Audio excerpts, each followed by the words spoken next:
On today's show, we journey to a past that's rich in duck hunting traditions, a century or more and 3 generations, in fact. We also meet a Minnesota family who's found a niche in the ice fishing world, and business is booming. And who says you have to stop biking during a Minnesota winter? Go ahead and ride, but be sure to stomp out first. Those stories and more, next.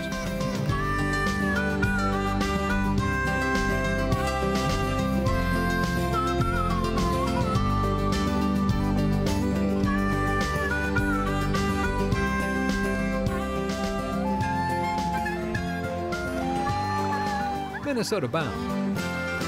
Brought to you by Minnesota's select GMC dealers. Hi everybody, Raven and I welcome you to the show. You know, waterfowling is a long and colorful tradition in Minnesota, but that also means duck hunting spots have become colorful and historic in their own way. We went to see one with an unusual name.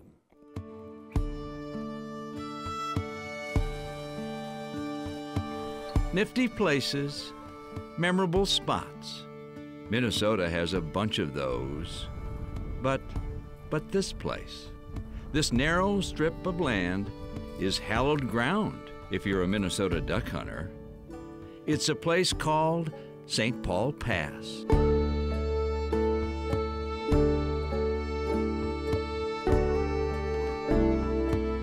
It's always been kind of famous. My dad and Carpy, they bought it 40-some years ago. Carpy was Reed's grandfather and Dean his father, both die-hard duckmen who coveted the St. Paul Pass. There's a 1,200-foot point, and there's only really about 3 acres here total. But the point cuts the lake in half. It's always been a natural flyway. Natural because the St. Paul Pass is located on North 10 Mile Lake near Fergus Falls in western Minnesota. So what's St. Paul have to do with it? The answer dates back to 1920, when a group of duck hunters from St. Paul owned the pass. Since then, the private duck club has changed many hands, and even corporations such as General Mills once leased the place. But the name has stuck. And a century-old clubhouse still stands. This is the original cabin. It's over 100 years old. It's always been here. It's been remodeled a few times. No running water. There's a couple of beds and some heat and a refrigerator and a stove, and that's about it. If only the duck shack walls could talk. In a way, they do.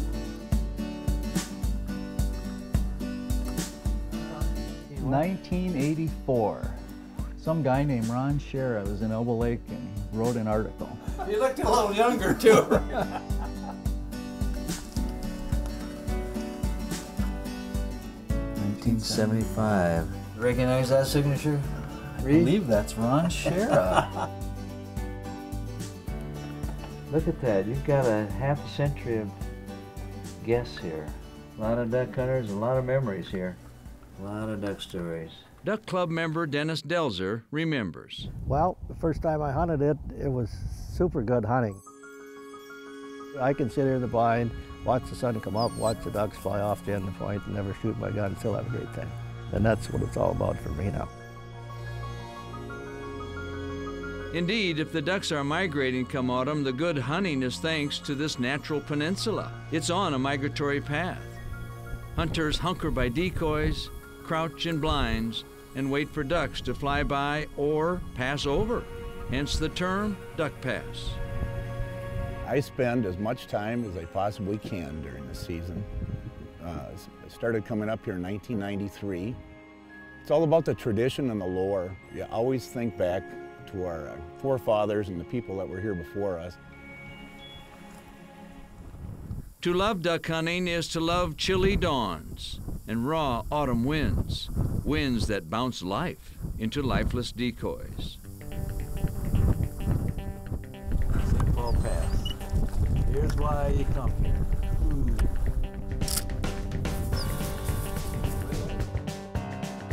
Some ducks fly too high, but some do not.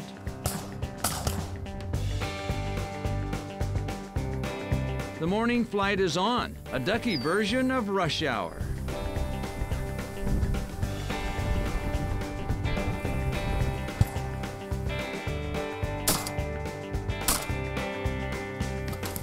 Nice play that one.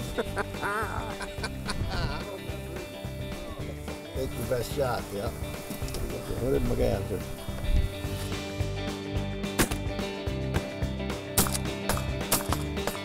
There's some ducks coming right at us. Never hit either one of them. My eyes aren't as trained for ducks as my fellow hunting partners here. They're seeing ducks 20 seconds before I do. That's a big disadvantage. Duck flights wind down, of course. Duck seasons come to an end. But the duck places in Minnesota, historic in their own way, still rekindle memories of duck hunters past or enrich the lives of duck hunters present. It's been that way for 100 years here on the St. Paul Pass.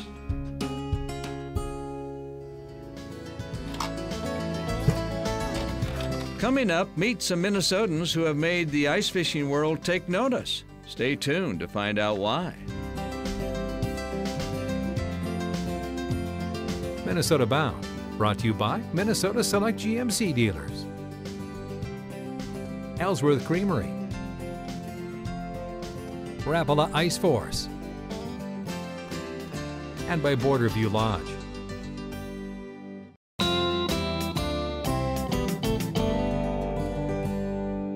Welcome back. Ice fishing. You know, when I was a young lad, an ice fishing rod consisted mostly of just a stick with some line. Well, ice fishing rods have come a long way since then. Travis Frank has the story. From a frozen bucket to a toasty ice castle, there's an ice fishing revolution happening right before our eyes. Technology has changed this winter game, drawing anglers young and old to hit the ice. Something big has come. Oh, there goes a northern. Did you see that? It's this ice fishing boom that has John Burbeck and Adam Audette working overtime. They design ice fishing rods, every single stick handcrafted and tuned up. The whole evolution of the custom ice rod has transformed into what people see it as today, which is high performance, ultra lightweight rods. Each rod designed for a specific fish, and more impressively, a specific lure in mind. I never thought it'd get to this level where you could have 10 ice rods for 10 different applications. And yet, the orders pile in. His craft slowly perfected, one spinning rod at a time. I started about 14 years ago. I was a young kid, bought my first rod from a store, never found the quality to be quite what it could be. So, he got to work. I was about 16 and I sold my first rod to a friend of mine, and he's like, "This is the best rod I've ever had and you should start selling to other people." I started building rods through college to kind of supplement my income, and it kept evolving. Then he met Adam, who was determined to raise the bar. I was really impressed with it, and I said, you know, this is something that we could do. Let's give it a try. So we went at it, we built what we thought was the right rod. But a few ice fishing friends had a different opinion. They said, we love the blank, get rid of the handle, get rid of the guides, put titanium guides in a straight handle, and you'll sell a ton of them. Turns out they were right. They scrapped the cheap parts and designed their first high-end ice rod. Tuned Up Custom Rods was born. Tuned Up Custom Rods. If you think of tuned up, my brother-in-law and I, we are car guys. And when your car is tuned up, it's running at peak performance. Well, when your rod is tuned up, it's running at peak performance. You've got the best of the best. And we went from the underground basement up to the next level, and then it got into the dining room, and my sister said, you boys need to find a place because this is getting ridiculous. And now we're up to 14 employees. First part of it is obviously we get our blank, cut it down to size to what the customer prefers. Then we'll go ahead and we'll put the handle assembly together. Guides get taped onto their appropriate spot. This one I'm writing Igor on, so it must be a nickname. Eyelets get wrapped. and the finishing begins. I like that last handle on it. Check order accuracy, check the custom wrappings, make sure everything's correct, and then put the color seal on and then the final epoxy. Generally, we like to dry them 12 to 16 hours is kind of the sweet spot.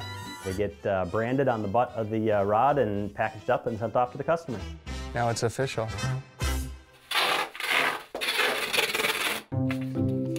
The only question left, which rod to use? What do you got there? What are you going with? You know, the Bullwhip's the new hot rod this year, so I'm gonna give this one a go. It's clear, ice fishing gear has never been better. Guys, I have a little treat that I would like to show you. Okay. I brought a few relics. Oh, now look at that. This is my first ice rod here, homemade. Nice. This is what people use. They didn't have this option. 25 years ago, this was ice fishing. And here we are today.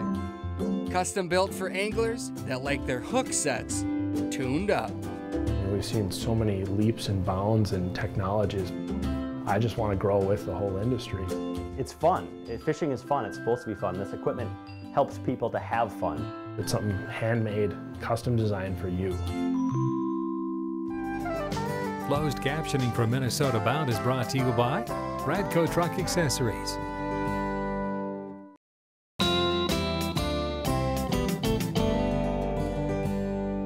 You know, when it comes to off-road biking or just biking down the street, folks will figure out a way to do it at any time of the year. So, tag along as we go on a bike stomp. Turn on the lights. Yeah, look at that. Slap on the snowshoes and waddle on down the path. Tonight we're actually going to stomp the trail. A stomp? The problem is we get a lot of snow and it's just too deep for us to get through with our bicycles. So what we do is somebody declares a group stomp, like what's happening tonight. Probably got a quarter to a half a mile until we get to a rock crossing. We're going to want to stomp down that rock crossing pretty nicely because it's an obstacle. It's fun to do. Most of the stompers are avid mountain bike riders who believe a little snow, or even lots of snow, needn't end their bike rides. Before the biking, however, comes the stomping. And so they stomp and stomp, stomp the night away. Forward, mush. It's buried now, but there's actually it's cool rock right there that we like to ride over. My, such enthusiasm for riding over the rocks. Bob acts like it's summer, and dresses for it too. It looks kind of funny, but it probably doesn't look any funny than if you're looking at me in leotards. So, but the Hawaiian shirt, they're cheap. They make a nice windbreaker, they breathe, and it's been kind of a trademark for me.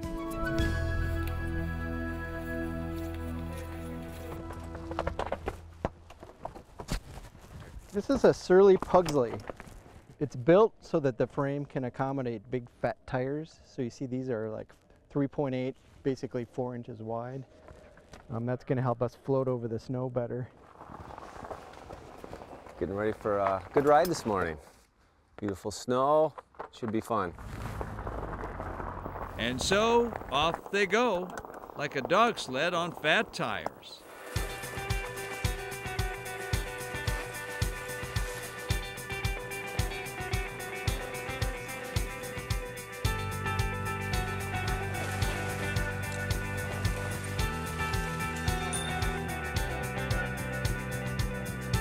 I like the challenge. The snow, it changes every time you ride. There's something different. The trail just kind of, becomes slippery one time, grippy one time. The obstacles get covered or partially covered. So it's always kind of an adaptive trail. You never know what you're going to get. So a split second, you could be off the trail, and some of us actually do go off the trail.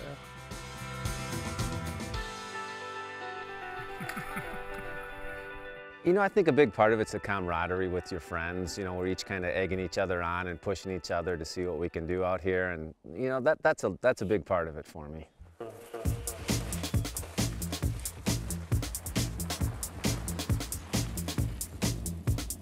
I got started in the mountain biking probably about 10, 11 years ago. A friend of mine loaned me a bike and said, you got to come out and do this. I borrowed his bike and of course I crashed it, and then I had to get a bike of my own, and now I don't know how many of them are hanging in the basement. Alas, as in any pursuit of life's escapes, there are always reality checks. It's tough when you get off and it's an upslope. It's hard to get back on your bike and get the wheels going forward. Yes, but the joy of biking in the cold always seems to override the task of stomping those rocky trails. It's a beautiful day out here today. It's really sticking to it. Almost like a taste of summer.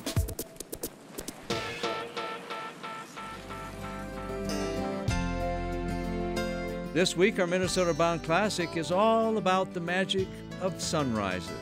No two seem to be alike, but all are special. Minnesota Bound, brought to you by Kinetico, Totem Resorts, Maui Gym Sunglasses, and by Evinrude, the official outboard motor of Minnesota Bound.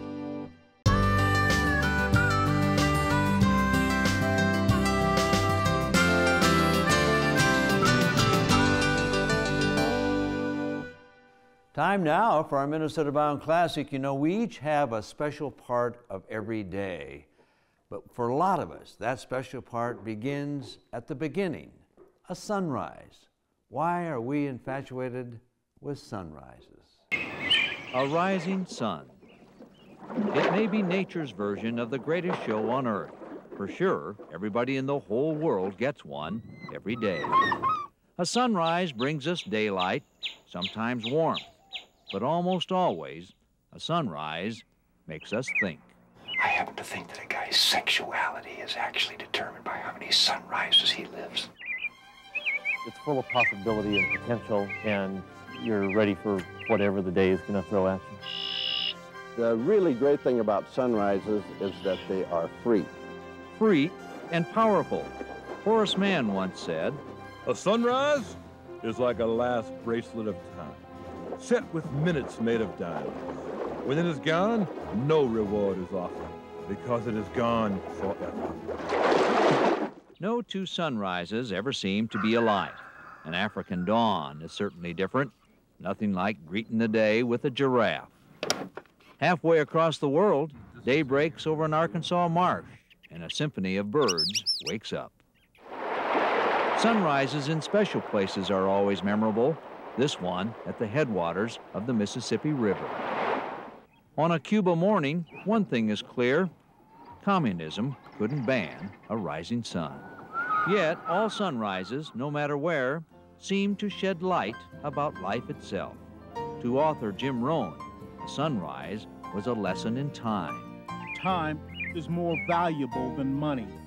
You can get more money, but you can't get more time. When you're up before sunrise and you're waiting for the sun to rise on a deer stand or wherever, you realize what a long process it is. It reminds you of how slowly nature does most of what it does. As that sun's coming up, there's a stimuli. There's a stimulating growth of excitement, growth of enthusiasm that happens in a wild setting with the sun coming up that nobody has marketed. But when it comes to controversies, well, not even sunrises are above dispute. Author Clifton Webb once wrote that he hated the dawn. The grass always looks as though it's been left out all night, he said. But sunsets don't compare. You see a lot more sunsets than you see sunrises. To me, that purest time of day is the morning, and sunrises mean a lot more to me than sunsets.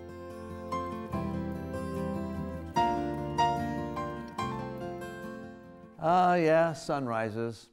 But as a turkey hunter, sometimes I wish sunrises occurred a little later in the morning.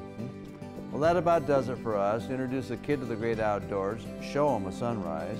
I'm Ron Sharon, of course, the star of the show, who's seen lots of sunrises, is Raven. Transportation provided by Premier Transportation. Call 1-800-899-7433.